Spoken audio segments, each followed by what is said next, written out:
মক্কা বিজয়ের সময় রাসূল সাল্লাল্লাহু আলাইহি ওয়াসাল্লামের একটা সুন্নাহ ছিল, যে কোনো যুদ্ধের খবর তিনি প্রচন্ড রকম গোপন রাখতেন। একমাত্র একটা যুদ্ধের খবর তিনি ঢাকঢোল পিটিয়ে প্রকাশ করেছিলেন। কোন যুদ্ধ? তাবুক যুদ্ধ। কেন?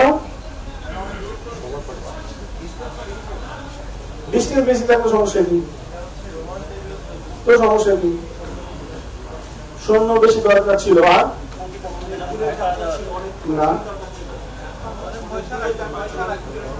অনেক প্রিপারেশনের প্রয়োজন ছিল, অনেক ডোনেশনের প্রয়োজন ছিল এবং সবার একটা পার্টিসিপেশন প্রয়োজন ছিল এখানে। তো একইভাবে মক্কা অভিযানের খবরটা তিনি ওটা কি করতে চেয়েছিলেন? খুবই গোপন রাখতে চেয়েছিলেন।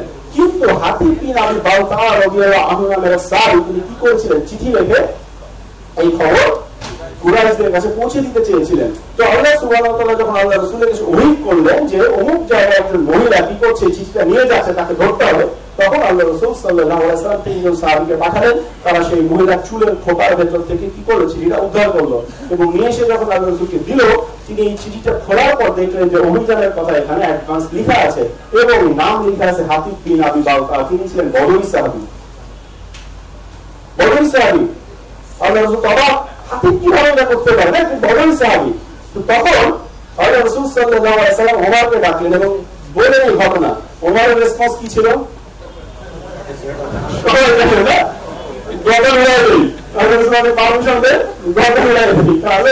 কি বললেন যে না, হাতিবকে ডাকো। ফার্স্ট তিনি যেটা করলেন, প্রথমে বদরী সাহাবী ঘরে দেখলেন, হাতিবকে ডাকলেন, হাতিব তুমি এটা কেন করছো? তিনি বলেন দেখেন ইয়া রাসূলুল্লাহ, আমার অন্তরের মধ্যে কোনো নিফাকি নাই, কিন্তু সমস্ত সাহাবীদের কেউ না কেউ মক্কায় আছে যারা অভিযানের সময় তাদের পরিবারকে কি করতে পারবে, মানে রক্ষা করতে পারবে, কিন্তু আমার এমন কেউ নাই, হ্যাঁ, এমন কোন ক্ষমতাধর এমন কেউ নাই মক্কায় যারা আমার পরিবারকে কি করতে পারবে, যুদ্ধের মধ্যে হেফাজত করতে পারবে মক্কায়। এই জন্য আমি তাদের কাছে এই ফেভারটুকু নেওয়ার জন্য, যাতে আমার ফ্যামিলি যারা ওখানে আছে তাদের কোনো ক্ষতি না হয়, এই ফেভারটুকু নেওয়ার জন্য আমি চিঠি লিখে কি করেছি, তাদেরকে অভিযানের কথা জানিয়ে দিয়েছি। এই কথা শোনার পর রাসূল সাল্লাল্লাহু আলাইহি ওয়াসাল্লাম হাতিবকে ক্ষমা করে দিলেন।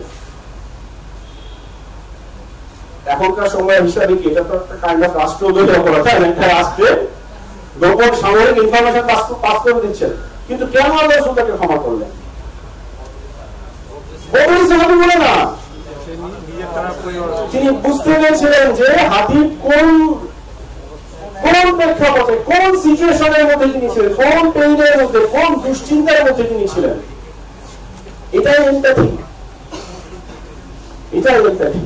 সুতরাং টিম মেম্বারদের, এবং দেখেন হাতিব রাদিয়াল্লাহু আনহু যে বদরী সাহাবী ছিলেন, হ্যাঁ, তো তিনি কি করেছেন? তার অবদানকে স্বীকৃতি দিয়ে ওমরকে বলেছেন তুমি কি জানো না যে হাতিব বদরের যুদ্ধে অংশ নিয়েছে?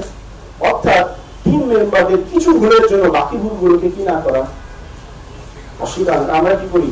অনেক ভালো কাজ করেছে, একটা জায়গায় একটু সমস্যা,